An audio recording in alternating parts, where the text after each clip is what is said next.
Welcome back for another deep dive with us. Always exciting to jump into a new topic. This time we're diving into business ideas for 2024. Oh, excellent timing with the new year coming up. Yeah, and we're taking inspiration from a YouTube video you all picked. All right, let's hear it. It's by entrepreneur Ashutosh Pradhast, and he starts off with a pretty bold statement. Okay, I'm intrigued. Lay it on me. He claims that only businessmen get rich. Strong words right out of the gate. Right. He even says that none of the richest 10% of people have regular jobs. I mean, there's definitely a grain of truth there if you look at the wealth distribution. Yeah. And he really emphasizes the point that 90% of businesses fail. Yeah, that is a scary statistic. Makes you think twice. For sure. But then he drops another interesting fact. New startups in India are actually increasing this year. Oh, really? So people are still taking the plunge despite that risk? Yeah, there were over 167,000 new startups, a 7.5% jump from last year. Huh. That is fascinating. It's like this push and pull between fear and opportunity. Totally. And I think that's exactly what Pradhast is getting at. It's like he's saying, yes, it's risky, but the potential rewards are huge. He's painting a picture of, like, two paths.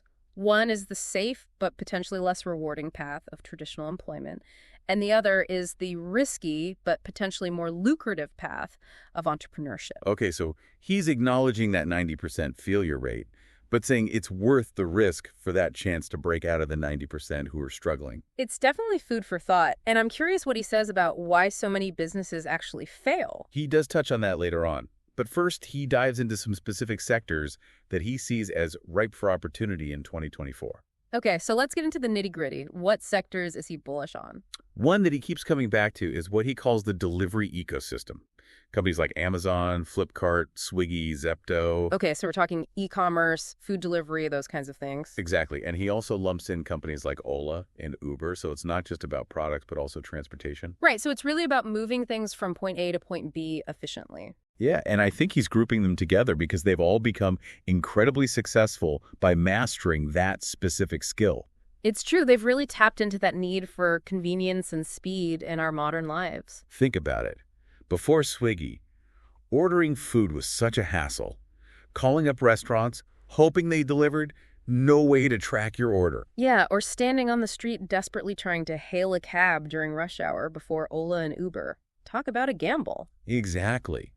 These delivery ecosystem companies saw those problems and created solutions that people were willing to pay for. And I think what's also interesting is that these companies don't actually make the products they deliver. They're more like platforms, connecting buyers and sellers in a streamlined way. You're right. They're the middlemen, facilitating transactions and making the whole process smoother for everyone involved. And in doing so, they've become essential parts of our daily lives.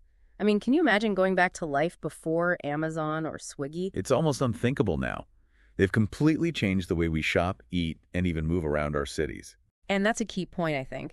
These successful businesses haven't just created profitable companies, they've actually changed the way we live. It's about understanding how people's lives are changing, what problems they're facing, and then creating solutions that fit into that evolving landscape. Exactly. So moving on, what's another sector Pradhast is excited about? He's super bullish on education, especially with the rise of edtech startups. I mean, it makes sense, right? With technology making learning more accessible than ever. Exactly. And he throws out some pretty impressive numbers to back it up.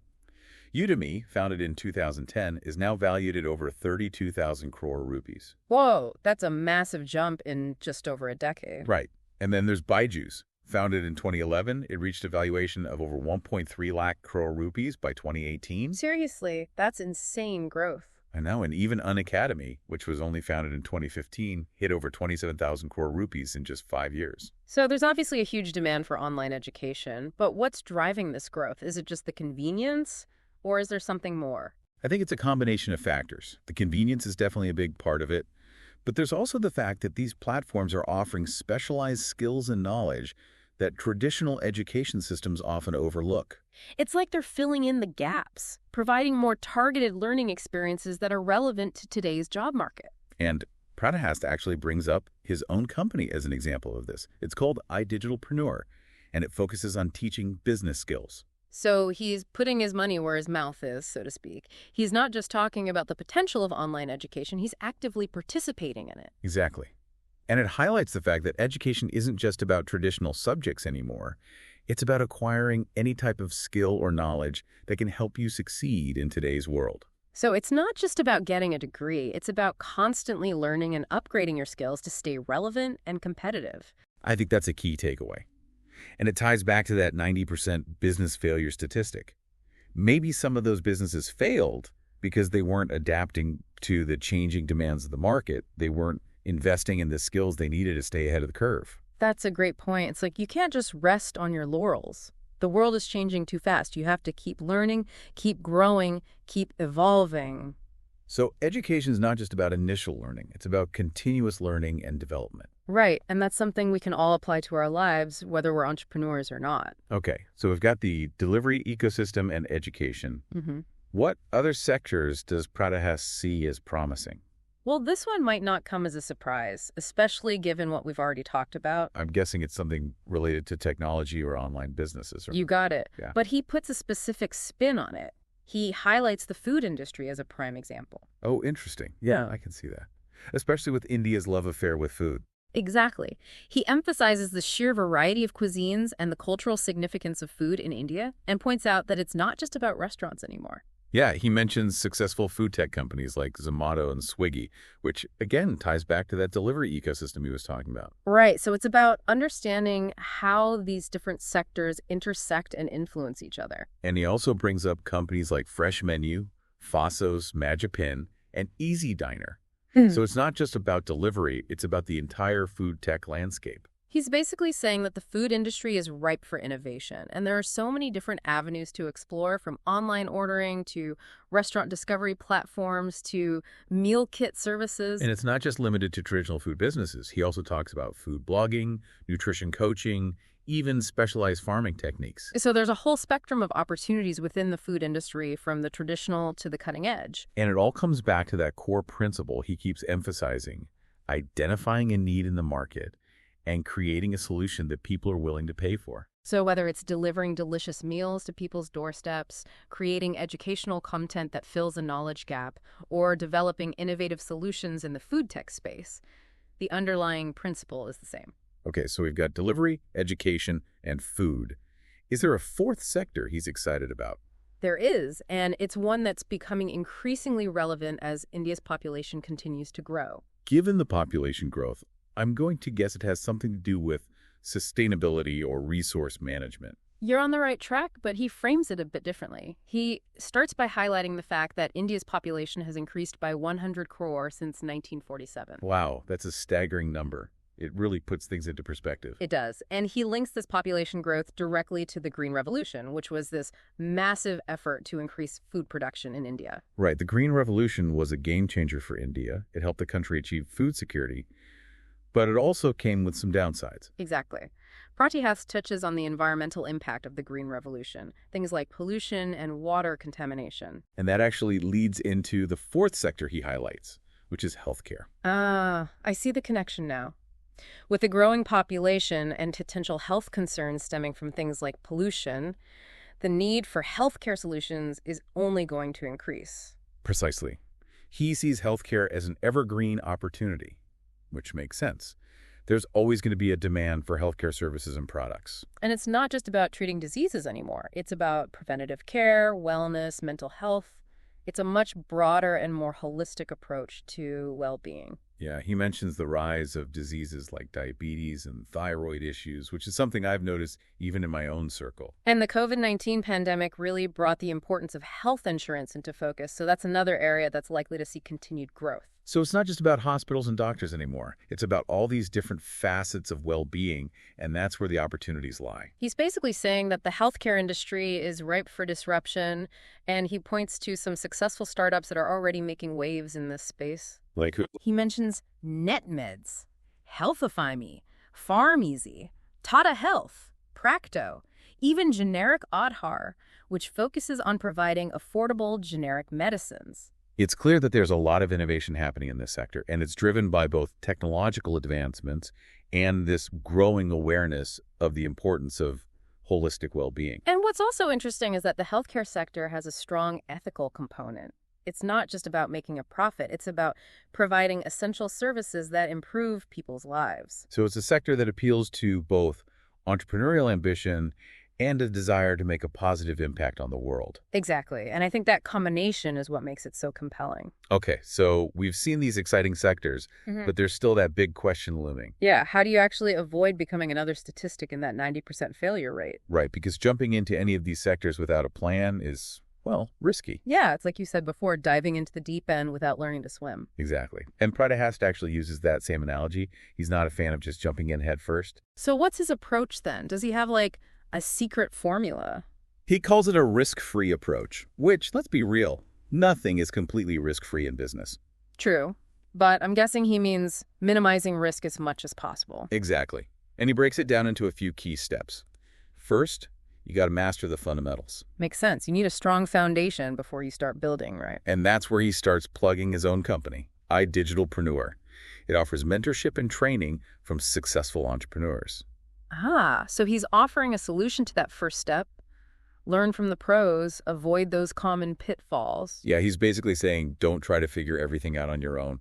Learn from those who've already been there and done that. I mean, it's like having a map when you're exploring uncharted territory. You could wander around aimlessly, or you could follow the trails that others have blazed before you. Right, and he really emphasizes the value of mentorship. Finding those experienced guides who can help you navigate the challenges of starting and running a business. And those mentors don't have to come from a formal program like his. They could be people in your network, successful entrepreneurs you admire, even authors of business books or biographies. It's about actively seeking out those sources of wisdom and guidance, learning from their successes, their failures, their strategies. And I think there's a certain humility in that, acknowledging that you don't know everything and being open to learning from others. Totally. It's like that saying, when the student is ready, the teacher will appear. You have to be open to receiving that knowledge and guidance. So step 1, master the fundamentals. What's step 2 in his risk-free approach? He talks about starting small and gradually building your venture. No need to go all in right away. I like that. It's about testing the waters, validating your idea before diving headfirst into the deep end. Yeah, it's that whole lean startup methodology. Yeah. Build a minimum viable product, test it out, get feedback, and iterate based on what you learn. It's a much more agile and adaptable approach than pouring all your resources into a grand vision that might not even be what the market wants. He even uses the analogy of building a bridge, stone by stone. You don't try to construct the entire thing at once. You build it piece by piece, making sure each foundation is solid before moving on to the next. That's a great analogy. It highlights the importance of patience and a step-by-step approach. And it ties back to that idea of embracing failure as a learning opportunity.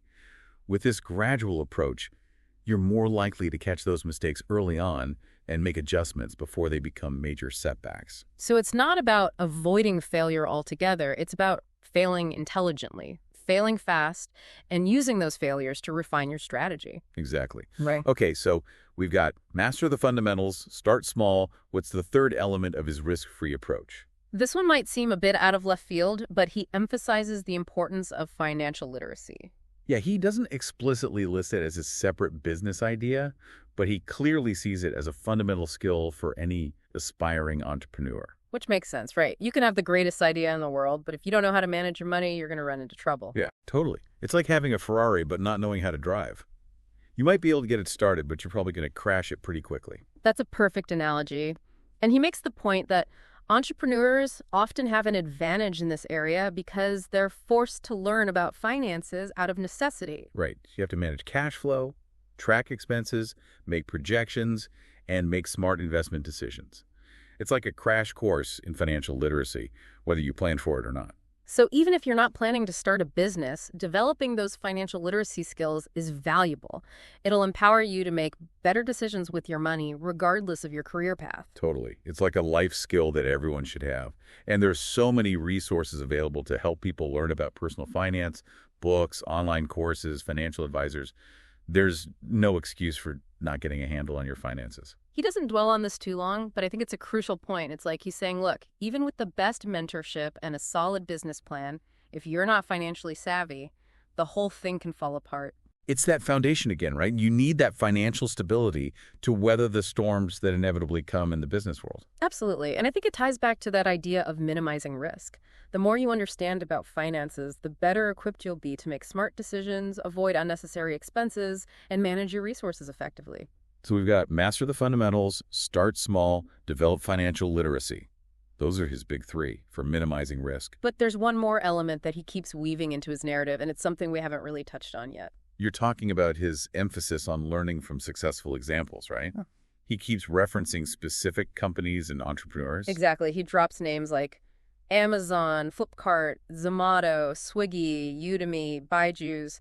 He's constantly using their success stories to illustrate his points. And it's more than just name dropping. He's trying to show us that success leaves clues. These companies have already figured out what works, so why not learn from their experiences? It's like he's saying, don't try to reinvent the wheel. Study the companies that have already achieved what you aspire to. And I think that's such a valuable approach to learning.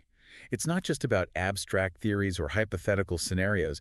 It's about seeing how these principles play out in the real world. It's about extracting the wisdom from their journeys and applying those insights to our own ventures. I love that idea. It's like a masterclass in entrepreneurship, but instead of just listening to one expert, we're getting insights from multiple successful companies. And it would connect back beautifully to Pratihast's core message. Learn from the best, don't be afraid to adapt and iterate, and most importantly, don't try to reinvent the wheel. Okay, so we've covered a lot of ground here, from identifying promising sectors to minimizing risk to learning from successful examples. And I think we've laid a solid foundation for the final part of our deep dive, where we can maybe delve a bit deeper into those individual success stories that Pratihast keeps referencing. Yes, and maybe even challenge some of his assumptions and explore some alternative perspectives. Sounds like a plan. Let's see what other insights we can uncover as we continue our exploration of entrepreneurial wisdom. You know, through all this talk about business ideas and sectors, Pratihast keeps touching on something deeper. Yeah, like a certain mindset or philosophy almost. Exactly. It's not just about what you do in business, but how you think about it. He's kind of framing entrepreneurship as like a path to personal growth, too. Yeah, like you're pushing your boundaries, becoming more resilient, resourceful. Which makes sense given that whole 90% failure thing he keeps bringing up. Right. He's not sugarcoating it. Setbacks happen. Yeah. But he's saying, don't let them stop you. It's like that, what's that saying? You win or you learn. Something like that. Yeah, that entrepreneurial spirit. Bouncing back, adapting, finding that formula that works. He's basically saying those failures, they're valuable, you learn from them. It's that whole growth mindset thing, right?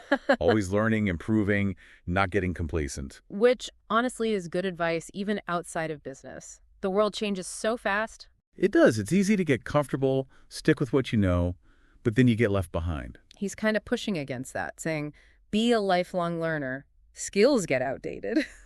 And that really struck me. The true reward isn't just the money.